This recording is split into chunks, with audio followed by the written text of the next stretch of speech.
Hello, hello, hello. It's Kyle Van Voors with Voors.com, and today we're going to discuss how to set really, really strong goals as a salesperson. I look forward to diving right in.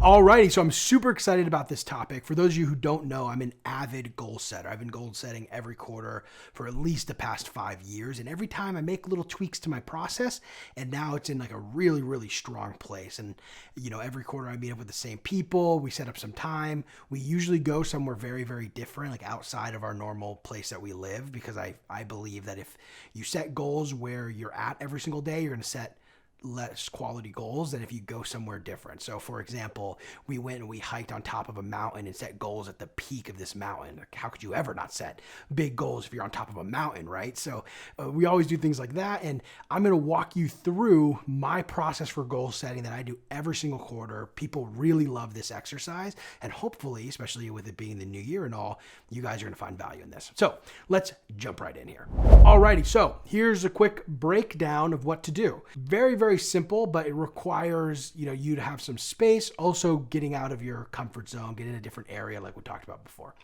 So I start the goal setting exercise with a past quarter summary. And that's where you write out a summary of the previous quarter with all the major life events, personal, professional successes, and any failures, and also what you learned over the past quarter. You write everything down, and it's helpful if you have your phone and you can look through some of your pictures. You'd be surprised how much you've grown and how much you've accomplished in just one quarter. And because we don't take time to reflect, we often forget where we've come from. So it's very, very important that you start things out with this past quarter summary.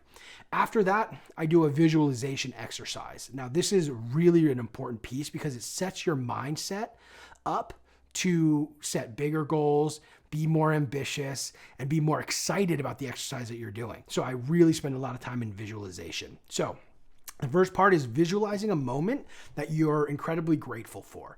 And what you want to do here is you actually want to put yourself back into that moment and really feel and experience what it was like in that moment. And it can be something really big, like the birth of a child, or something super small. Like one of them I visualize a lot is I have this beautiful memory of my son running between my legs and laughing, and we're in the living room, we're just kind of running back and forth. Super simple, not a huge moment in my life, but for me, it had a huge emotional moment on me. And looking back on it, I can feel very grateful for that experience. That's the kind of stuff you want to do here. This is really getting yourself primed to kind of approach this whole thing with gratitude. And you setting the goal isn't about always pushing yourself to do better. Like that's definitely an important piece, but also you're fulfilled with your current life experience, and what you're doing is additive and getting better and not striving to achieve something that's going to make you feel better, right? We already feel good, and this gratitude exercise is a big part of that. And then the next part here is visualize a moment in the future, and you actually want to put yourself into that future state and really feel what you're going to feel in that moment. So maybe you want this big home with a beautiful living area with all your friends to come over, and you guys are barbecuing in the backyard, and like really think about that moment. Like, how much money are you making? What's your career? Where do you live? Who do you surround yourself with? And visualize being in that moment and experiencing that moment. This helps tie, future, like really a strong emotion to a future state, which I find very, very motivating. But also this theme of gratitude is going to carry throughout, and you don't lose it when you're thinking about the past, and you don't lose or gain it when you're thinking about the future. That fulfillment, that gratitude piece is incredibly important. It had a huge impact on me. Hopefully it does you as well. Once you've done this visualization exercise, you and whoever else you're doing it with, you want to move on to documenting some of your experiences and also your goals and things that you want to change and do differently. So let's go down here. I'll just read through some of the questions. And this is pretty simple. You actually answer these questions. And if you're doing this in a group, you should all share. But the first one is, what do you have to do to get to your desired future state? So that state that you visualize, like where's the gap? Like, where are you today? What skills do you need to learn? What performance do you have to meet? Like what do you need to take place in order for you to get there? And then what actions are you going to take? Like, let's make some commitments here. So write down some actions you're going to take that are going to help get you to that next level.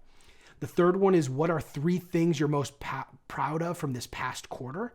incredibly important. Like what things just went really well, where you were on, you did a fantastic job either in a specific project or maybe a deal didn't feel like it was going to close and you were able to close it last minute, something like that. What moments are you really proud of?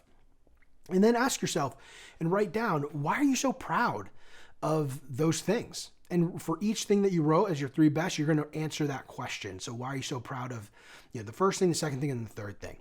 And then the next part here is, what impact will they have long term? All these experiences impact us, whether you want to admit that or not. Good, bad, it all is within our consciousness and subconsciousness. It's going to have an impact.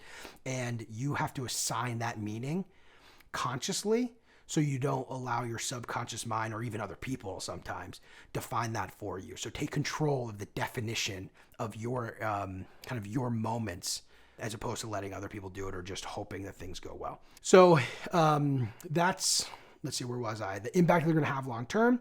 What would you consider the worst experience from the past quarter? We have to look at our failures, right? And then the quick next question is, what did you take away? Right? It's okay to fail. It's okay to have tough times. Everyone does. But what are you taking from those experiences and applying into your life that are making you a better, more well-rounded human being? That's the key here.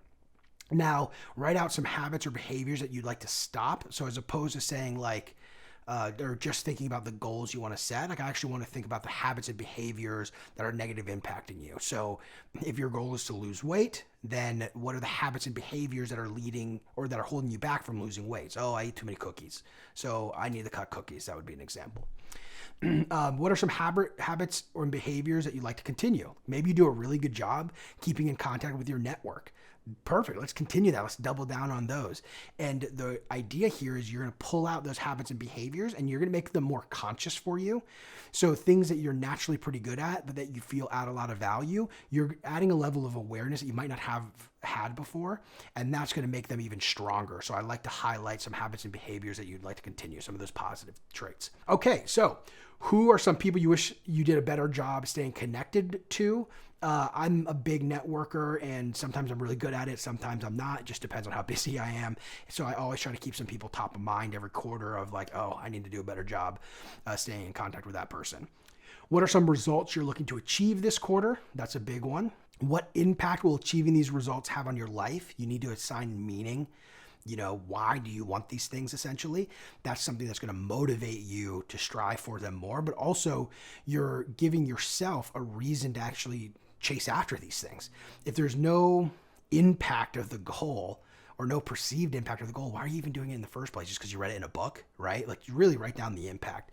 And then write what impact will achieving these results have on your life? And then what is holding you back from achieving these results? Is there some negative belief that's holding you back? Are you just hanging around the wrong people, right? These are the things that you need to try to uncover. And then how will you avoid allowing these blockers to stop you this quarter? So maybe one of yours is procrastination, you tend to put things off. And one of the things you can do to avoid it is block off time in your calendar to only work on that one thing you need to get done, even before it's due, right? Boom, there's the hour. I knocked out the project, on to the next thing. That's one example here that would be helpful, especially if you procrastinate. It's good to block off time in your calendar. Okay, last step here is end of this quarter future vision.